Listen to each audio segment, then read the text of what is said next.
నాగేశ్వరరెడ్డి అన్న పేదవాళ్ళకి పత్తిది స్థలాలు కానీ ఏదైనా ప్రతి సంవత్సరం పేదవాళ్ళకి అందుతుంది.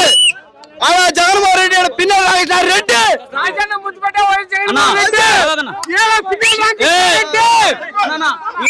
రాష్ట్రంలో ఎన్నో రాజకీయ పార్టీలు వచ్చినాయి, వస్తుంటాయి, పోతుంటాయి అన్న. ఈ భారతదేశ చరిత్రలో ఎవరైనా సరే మీ కుటుంబంలో మంచి జరిగితే ఓటేమన్నా నాయకుడు ఒకే ఒకడు జగన్మోహన్ రెడ్డి గారు. వస్తుంటారు, వీళ్ళు ఎంతమంది వచ్చినా వీళ్ళ దగ్గర విషయం లేదు, సరుకు లేదు, సొంతంగా గెలవలేరు. వాళ్ళు గెలవాలని చెప్పండి, అని ఓడియాలని చెప్పండి, వీళ్ళందరూ కలిసి కొట్టుగా రావాలి. మీరు ఎంతమంది వచ్చినా రేపు వచ్చేసి సింగల్ గా ఒకటే వస్తుంది జగన్మోహన్ రెడ్డి గారు. ఈ రాష్ట్రంలో గెలిచేది ఆయనే. ఏమండి ఆయన 2 చోట్ల ఓడిపోయాడు సారు. ఆయన సారు 2 చోట్ల ఓడిపోయాడు. తెలంగాణకి గ్లాస్ గుర్తు లేదు, పోయింది.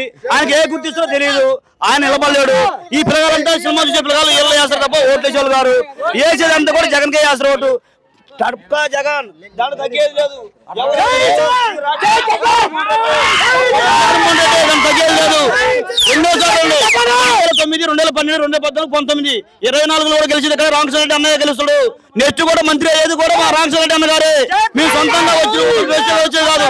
టీడీపీ ఏం చేస్తుండ్రు, లేని ప్రచారాలు చేసి అబద్ధాలు చూచి పేక మాటలు చెప్పి జనాలు ధరిస్తుంటారని చెప్పట్టుంటారు. కానీ ఇవన్నీ వేసుకోతలు. వాళ్ళ దగ్గర విషయం లేదు, వాళ్ళు గెలవలేరు. మంగళగిరిలో పప్పులోకి ఓడిపోయేవాడే, గన్నారం అయినా ఇంకొకడైనా ఎక్కడ ఓడిపోవాలి. ఈ రాష్ట్రంలో జగన్మోహన్ రెడ్డి మళ్ళీ గెలుస్తున్నాడు. ఇది రాసి పెట్టుకోమను. పవన్ కళ్యాణ్ అంటాడు ఇది శాసనం అంటాడు. ఆయన సచ్చేదాకా అంతే, ఆయన గెలవలేడు. ఆయన ముఖ్యమంత్రి అవకాశం లేదు. ఈ రాష్ట్రంలో జగన్మోహన్ రెడ్డి లాంటి తమ్ముడు నాయకులే కావాలి. ప్రతి పేద కుటుంబానికి మేలు జరిగేది ఆయన వల్లనే.